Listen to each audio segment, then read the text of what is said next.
এরপর দেখেন ইনসার্ট ট্যাবের ভিতরে আমাদের আর তেমন কিছু নাই, আমরা যা দেখে ফেলছি। এখন আমরা চলে যাব ডিজাইন ট্যাবে। ডিজাইন ট্যাবে দেখেন এখানে আমরা তো কিভাবে নতুন একটা নিয়ে আসতে সেটা জানি শিখেছি। এখন দেখেন আপনি যদি পার্টিকুলার এই কোনো ডিজাইন ধরেন এটার কোনো ডিজাইন পরিবর্তন করতে চান, তাহলে এটাকে সিলেক্ট রেখে আমরা যদি দেখেন এখানে ক্লিক করি, দেখছেন আমাদের এইখানে ব্যাকগ্রাউন্ডের যে কালারগুলো ছিল সেটা এই যে এখানে থিম যেভাবে আছে ওই ফরম্যাটে কি হবে, পরিবর্তন হবে। মানে একটা টেমপ্লেটের উপরেও আবার কি করা যাবে, এই যে বিভিন্ন ধরনের আপনি কালার দিতে পারবেন।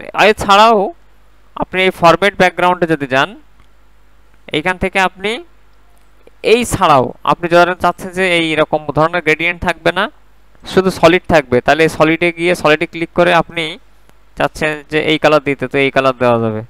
আপনি চাচ্ছেন যে ব্লু কালার দিতে, তো এই ধরনের ব্লু কালার দেওয়া যাবে। আপনি চাচ্ছেন ম্যাজেন্টা কালার দিতে, এরকম ইচ্ছা মতন আপনি কালার দিতে পারবেন। এরপর গ্রেডিয়েন্ট ফিল্টার জানেনই যে এটা আগেও দেখেছি, এই যে দুই লাইনে আমি যেদিকে কি করব কালার দিব, কারণ আমি এটাতে ক্লিক করে যদি এইখান থেকে এই যে স্কাই কালার দেই তাহলে দেখেন একরকম হয়ে গেছে। এবার শুধু তা না, এখানে আপনি এই মাঝখানে ক্লিক করলে আরেকটা পয়েন্টার ক্রিয়েট হবে, আপনি এইখান থেকে রেড কালার দিয়ে দেন, দেখেন এটা রেড হয়ে গেছে। এইখান থেকে ক্লিক দিয়ে ধরেন এটাকে হলুদ দিয়ে দেন, দেখেন এটা ইয়েলো হয়ে গেছে।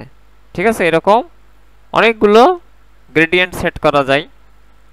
পিকচার টেক্সচার এগুলো আপনারা জানেন, প্যাটার্ন ফিল্ড ওই একই ধরনের। এই যে ধরেন এটা একটা সলিড কালার, কিন্তু এই সলিড কালারের ভিতরেও অনেক ধরনের প্যাটার্ন আছে, দেখেন ছোট ছোট ছোট অনেকগুলো হয়ে গেছে। ঠিক আছে, এইভাবে আমরা চাইলে করতে পারবো। শুধু তাই না, এইখানে যদি আপনি ক্লিক দেন, এগুলো ছাড়াও আরো অনেকগুলো প্যালেট আছে কালার, দেখছেন আমি এখানে মাউস নেওয়ার সাথে সাথে কি হচ্ছে, এটার ডিজাইনগুলো চেঞ্জ হয়েছে, তাই না?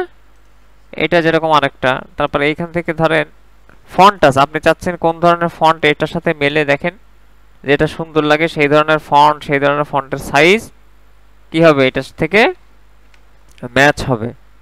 এরপরে আপনার ইফেক্ট আছে, আপনি কোন ধরনের ইফেক্ট এখানে দিতে চান সেগুলো চাইলে দিতে পারবেন। ঠিক আছে, ব্যাকগ্রাউন্ড স্টাইল আছে, ব্যাকগ্রাউন্ড স্টাইল একটু ঝাপসা হবে নাকি একটু লাইট হবে নাকি একটু ডিপ হবে, ডার্ক হবে, অনেক ধরনের অনেক কিছু এখান থেকে করা যায়।